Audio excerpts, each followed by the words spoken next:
4ంటికి లేచి తీసుకెళ్ళి యాక్చువల్లీ ఇప్పుడు కాదు, అది వన్స్ 4 days ఆఫ్ స్కెడ్యూల్ నేర్పించడం, సార్ వాళ్ళు నేర్పించడం. ఇక్కడ హైలైట్ పార్ట్ ఏంటంటే ఫస్ట్ రైటర్. ఆ రైటర్ రాయడంలోనే వాట్ ఎవర్ మరి నేర్చుకున్నామా లేదా సెకండరీ, ఆ స్కిట్ పండేది అంతా అక్కడే ఉంటుంది. ఫస్ట్ థ్యాంక్స్ వాళ్ళకి చెప్పుకోవాలి మనం.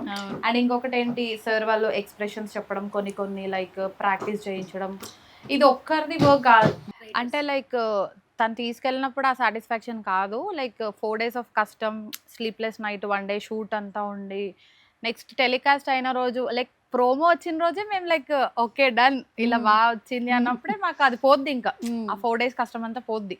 ఇట్స్ నాట్ లైక్ నేను ఒక్కదాన్నే వెళ్తానని కాదు, నాకు షిఫ్ట్ ఉంది, నాకు అవైలబిలిటీ లేదన్నప్పుడు వాళ్ళ డాడీ వెళ్తారు. ఓకే, ఎవరు షిఫ్ట్ టైం అవ్వగానే ఒకళ్ళు వెళ్ళి మళ్ళీ ఇంకొకరు అలా రావడం, అట్లా మేనేజ్ చేసుకున్నాం. షూటింగ్ మాత్రం తను వెళ్తుంది, అంటే షూట్ డే మాత్రం మ్యాండేటరీ తనే ఉంటుంది. ఎందుకంటే కొంచెం రెస్ట్ ఇవ్వడము అదంతా తను కమాండింగ్ గా చూస్తుంది. తనకి నాకు నా మాట వినదు ఫస్ట్ ఆఫ్ ఆల్.